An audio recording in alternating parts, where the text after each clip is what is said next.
Olá, pessoal. Espero que estejam todos bem. Bom, nós vamos começar mais uma aula de história.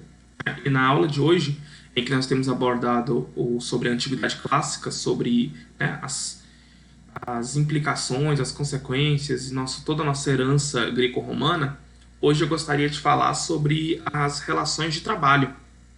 Basicamente falar sobre a diferença entre a escravidão, né, grega, romana, para o sentido que nós hoje concebemos a escravidão e como ela aconteceu atualmente.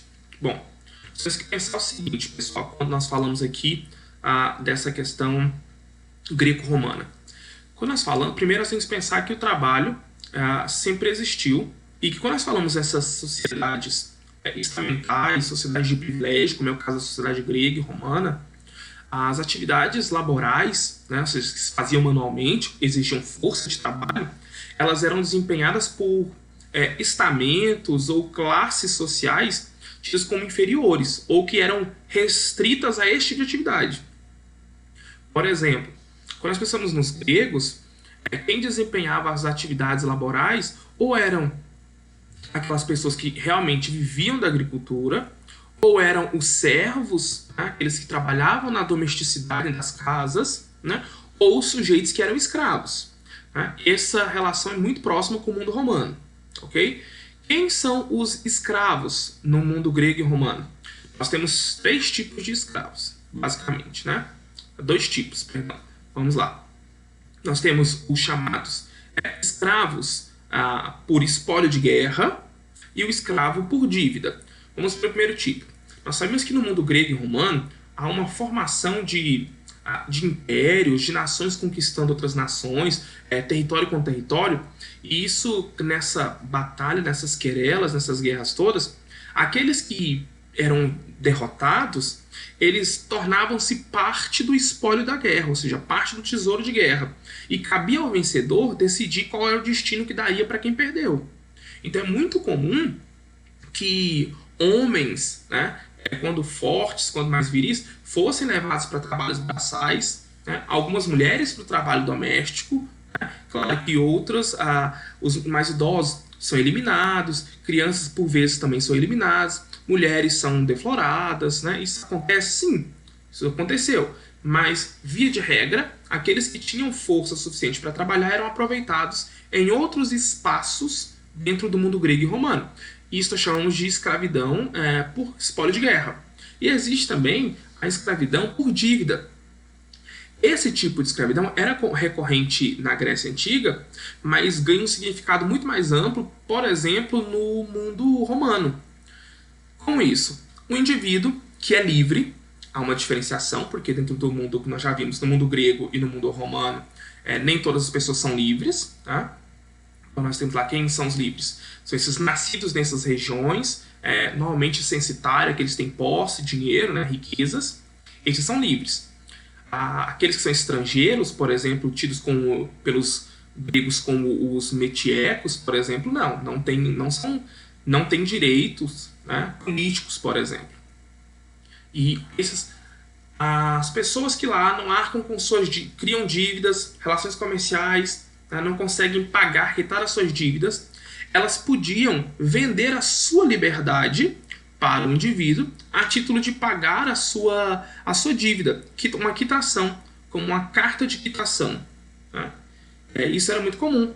Então, estou devendo para fulano X, lá do mercado, e aí não consigo pagar, não consigo manter minha família, eu vou então me vender para trabalhar determinado período, anos, para quitar essa dívida. Com isso eu me torno escravo. A depender das condições que assina-se no tratado, isso aí poderia ser uma escravidão por toda uma vida, por todo um período, né? Então, a depender dos acordos que são estabelecidos. Então, nós temos a escravidão por dívida. Inclusive, quando a gente pensa no mundo romano, muitos gladiadores se formaram assim. Né? Muitos pensam que são só por espólios de guerra, ou seja, que eles eram presos, né, que eram inimigos do Império Romano, que eram levados para serem gladiadores, mas não. Muitos, para entretenimento do Império Romano, eram levados até mesmo esses indivíduos que estavam tentando pagar suas dívidas como gladiadores, né, a título de curiosidade para nós. Mas aí, quando é que surge essa concepção de trabalho escravo, como nós concebemos hoje, esse trabalho vinculado, né, à etnia negra. Quando é que isso acontece? Bom, isso acontece lá no finalzinho do século XV, com as grandes navegações, quando a Europa, né, quando os europeus passam a colonizar regiões da América, né, basicamente da América do Sul, eles precisam trazer para cá uma mão de obra cativa para trabalhar, para laborar, para daqui extrair riqueza, porque é a chamada colonização. E aí quando, por exemplo, no caso do Brasil, quando eles não têm sucesso, não logram êxito na utilização da mão de obra indígena, eles vão buscar lá no continente africano, né, basicamente ali na região da Etiópia, da Nigéria e outro, no Congo, né, regiões que vão retirar homens e mulheres desses territórios e vão escravizá-los, ou seja, vão pegar e vão forçá-los a trabalhar em território americano, ou seja, aqui no Brasil. Essa é uma escravidão racial, né? Ou seja, que não está vinculada à guerra, não está vinculada à dívida, mas está vinculada ao quê? À natureza do sujeito. Ou seja, o sujeito é tido como selvagem, bestializado, então ele pode ser escravizado, porque ele não é humano, né? Ele não é um ser dotado de alma, por exemplo, como muitos europeus defendiam durante muito tempo. Então é aí que começa essa escravização. Então vale ressaltar aqui, por exemplo, que nós não devemos usar o termo escravos. As pessoas não eram escravas, porque escravo eu estou naturalizando a condição. Estou dizendo, olha, a pessoa sempre foi escrava. Não é. As pessoas elas foram escravizadas. É isso que aconteceu com os povos africanos. Eles foram escravizados, ou seja, eles foram tirados das suas condições naturais e explorados para trabalho em outros territórios. É claro que sim, quando a gente pensa, por exemplo, o Reino do Congo, muitos, né, ali o rei do Congo chegou a vender, né, seus compatriotas para portugueses trazerem para o Brasil em forma de mão de obra. Então isso aconteceu. Muitos falam assim, negros vendendo negros. Isso aconteceu, por exemplo, na questão do Reino do Congo. Tá? Mas isso quer dizer que era o comum, era a prática mais vinculada? Não. Em via de regra é uma situação de exploração e de violência. A gente também não deve naturalizar, tampouco deve diminuir o caráter da escravidão. Em nenhuma circunstância a escravidão deve ser tolerada, né? Tampouco a memória daqueles que foram escravizados deve ser silenciada ou esquecida. A gente tem que sempre fazer essa ressalva. Voltando aqui às relações de trabalho, quando a gente pensa então nas relações de trabalho no mundo grego e romano, nós temos que pensar que existem esses que trabalham de forma escrava, de guerra ou dívida, e existe também o sujeito que é as relações servis. O que é uma relação servil? É um indivíduo que, embora possa ser livre ou não, ele trabalha em troca de algum benefício. Que benefício é esse? Pode ser um pagamento, um soldo, um salário, seja esse qual for, ou pode ser um privilégio.